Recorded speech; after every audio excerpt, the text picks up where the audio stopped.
नमस्कार दोस्तों, मैं दीपक बिसेन आपके अपने चैनल दीपक इन्फो में आपका स्वागत करता हूं। दोस्तों, वर्ग 2 चयन परीक्षा में साइंस सब्जेक्ट वाले कैंडिडेट्स तैयारी तो कर रहे हैं, किंतु उनके मन में सिलेबस को लेकर काफ़ी सारे डाउट्स हैं कि सिलेबस पुराना ही होगा या उसमें कुछ नए चेंजेस होने वाले हैं, और चेंजेस होंगे तो क्या कुछ उसमें नया ऐड हो सकता है।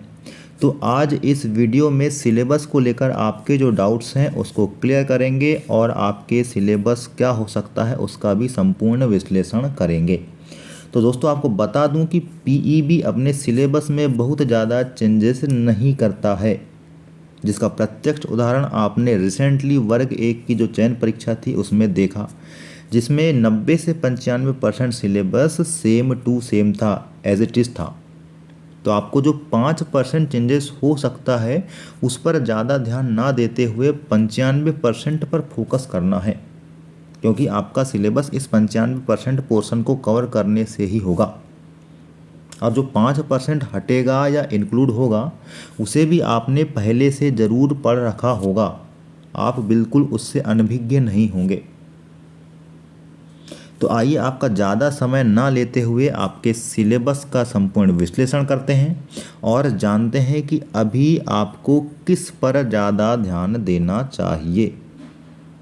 दोस्तों, आपको बता दूं कि आपके सिलेबस में कुछ अमूलचूल परिवर्तन अगर होते भी हैं तो भी आपका जो सिलेबस है उसमें ये चीज़ें हमेशा इंक्लूड रहेगी, और मोस्टली आपका 95% सिलेबस यही होने वाला है।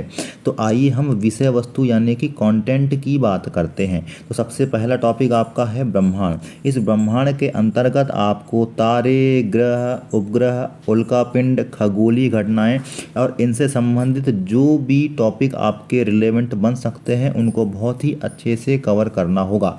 इसके बाद अगर हम दूसरे पॉइंट की बात करें तो आपको समय, ताप, लंबाई, क्षेत्रफल, आयतन और द्रव्यमान का मापन संबंधी जो भी आपके मात्रक होते हैं उनको अच्छे से कवर कर लेना है। और मापन की जितनी भी पद्धतियां होती है, चाहे एसआई पद्धति हो, सीजीएस पद्धति हो, एमकेएस पद्धति हो या एफपीएस पद्धति हो, तो उन पद्धतियों में इनके मात्रक क्या होते हैं उनको अच्छे से कवर करना है। और इसके साथ ही इनके वीमी सूत्र भी आपको निकालते बनना चाहिए। इसके बाद अगर हम बात करें थर्ड पोर्शन की, तो यह है आपका केमिस्ट्री का पोर्शन। तो केमिस्ट्री के अंतर्गत आपको पदार्थ के अंतर्गत पदार्थ की जो अवस्थाएं हैं, पदार्थ के गुण हैं, पदार्थों के पृथक्करण की जो विधियां हैं, धातु, अधातु, अणु, परमाणु, तत्व, यौगिक और मिश्रण, उनके रासायनिक संकेत, सूत्र एवं समीकरण के साथ ही अम्ल, क्षार, लवण और उनके गुणों पर आधारित क्वेश्चंस को कवर करना है। और यह बहुत आसानी से आप 6वीं से लेकर के 10th क्लास तक की जो एनसीईआरटी की बुक्स है साइंस सब्जेक्ट की, उसमें ये रिलेवेंट टॉपिक को देख लें। बहुत आसानी से और बहुत जल्दी आप एनसीईआरटी को कवर करके इनको कवर कर सकते हैं, इनके बेसिक्स को क्लियर कर सकते हैं।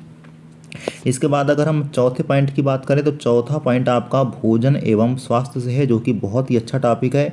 इसके अंतर्गत आपको भोजन के स्रोत पढ़ना है, भोजन के घटक के बारे में पढ़ना है, भोज्य पदार्थों का संरक्षण कैसे कर सकते हैं, और भोजन एवं स्वास्थ्य के साथ ही पादप एवं प्राणियों में संरचनात्मक संगठन के बारे में आपको पढ़ना है। मतलब इसके अंतर्गत आपको विटामिन्स जो हैं, मिनरल्स हैं, खनिज, लवण, कार्बोहाइड्रेट, वसा, इन सभी को अच्छे से कवर कर लेना है। इसके बाद आपका पांचवा जो टॉपिक होने वाला है यह आपका बायोलॉजी से होने वाला है। तो बायोलॉजी के अंतर्गत आपको सजीव जगत में वर्गीकरण पढ़ना है सजीवों का, उसके साथ उनकी संरचना, उनकी जैविक प्रक्रियाएं, अनुकूलन, जैव उत्पत्ति, मानव शरीर विज्ञान, शरीर क्रियात्मक कोशिका संरचना एवं कई अनुवांशिक एवं विकास से संबंधित प्रश्नों को आपको कवर करना होगा। दोस्तों, आप इसको बहुत ही अच्छे से लुसेंट की जो आपकी बुक होती है उससे कवर कर सकते हैं, और इसके साथ ही लुसेंट की जो एमसीक्यूज़ वाली बुक होती है उसको भी बहुत अच्छे से इसमें आप कवर कर सकते हैं। काफ़ी सारी आपकी चीज़ें इसमें क्लियर हो जाने वाली है। इसके बाद आपका 6वां, 7वां और जो 8वां टॉपिक होने वाला है यह क्रमशः बल, गति एवं दाब, कार्य, ऊर्जा और मशीन ताप एवं उष्मा से संबंधित है, जो कि आपको बहुत ही अच्छे से 9th 10th के साथ ही 11th क्लास की जो NCERT की फिजिक्स की बुक है उसमें बहुत आसानी से मिल जाएगा। और इससे संबंधित न्यूमेरिकल्स जो क्वेश्चन है दोस्तों उसके बनने की संभावना भी प्रबल है। तो आप साथ में जो सरल सरल सूत्र पर आधारित व्यंजकों पर आधारित न्यूमेरिकल्स हो सकते हैं उनको भी अच्छे से कवर करिएगा। इसके साथ ही हम 90 टॉपिक की बात करें तो हमारे आसपास का वातावरण, भौतिक और रासायनिक परिवर्तन और कार्बन अपरूप और हाइड्रोकार्बन से संबंधित प्रश्न आपके बनने वाले हैं। दोस्तों टॉपिक बहुत ही अच्छे हैं और इससे बहुत ही अच्छे लेवल के प्रश्न बनने की इस बार संभावना है। इसके बाद अगर हम बात करें आपके 10वें पॉइंट की तो यह है आपकी प्राकृतिक घटनाएं, जैसे कि प्रकाश और ध्वनि। मतलब प्रकाश और ध्वनि से संबंधित जो आपकी प्राकृतिक घटनाएं होती है जैसे कि विवर्तन, व्यतिकरण, ध्रुवण, अपवर्तन, परावर्तन, इन सभी को आपको बहुत ही अच्छे से कवर करना है और इसके टू दी पॉइंट जो क्वेश्चंस बनते हैं उनको आसानी से आपको देख लेना है। 11वें पॉइंट की बात करें तो यह है वस्तुएं कैसे काम करती है, चुंबक एवं विद्युत धारा से संबंधित मतलब इलेक्ट्रिसिटी और मैग्नेटिज्म से संबंधित चीज़ों को भी आपको देख लेना है। आपको पूरा बेसिक इसका पता होना चाहिए। 12वां पॉइंट आपका है प्राकृतिक संसाधन।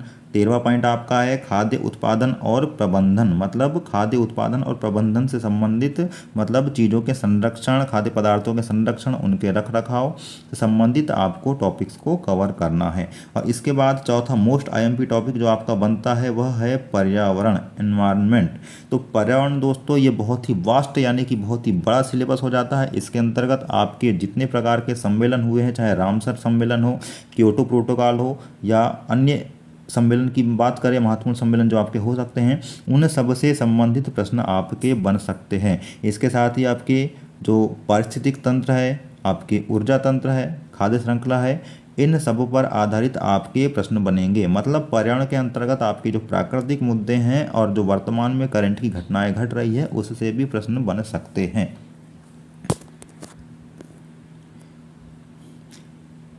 इसके बाद अगर हम बात करें दोस्तों आपके पेडागॉजी की तो पेडागॉजी भी पूछी जा सकती है। तो इस पेडागॉजी के अंतर्गत आपको विज्ञान के उद्देश्य, वैज्ञानिक दृष्टिकोण का विकास करना, महत्वपूर्ण वैज्ञानिक तथ्यों और सिद्धांतों से अवगत कराना, इन सभी चीज़ों को देखना है। मैं आपको पेडागॉजी के बारे में बता दूं दोस्तों कि पेडागॉजी जो होती है आपके वास्तविक समझ पर आधारित होती है कि आप चीज़ों को कैसे देखते हैं, आप चीज़ों के प्रति दृष्टिकोण किस प्रकार का रखते हैं, आप किस प्रकार अपने निर्णय से चीज़ों को प्रभावित कर सकते हैं।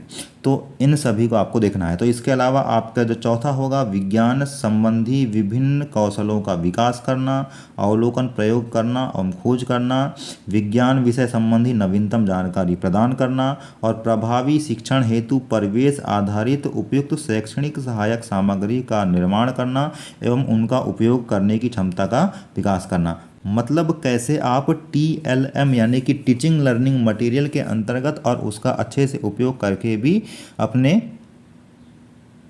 प्रभावी शिक्षण की क्षमता का विकास कर सकते हैं, उनसे संबंधित प्रश्न आपके बनेंगे। और अंत में आपके मूल्यांकन की जो नवीन विधियां हैं तथा निदानात्मक परीक्षण एवं पुनः शिक्षण की क्षमता का विकास करना है, इस पर आधारित प्रश्न भी आपके बन सकते हैं।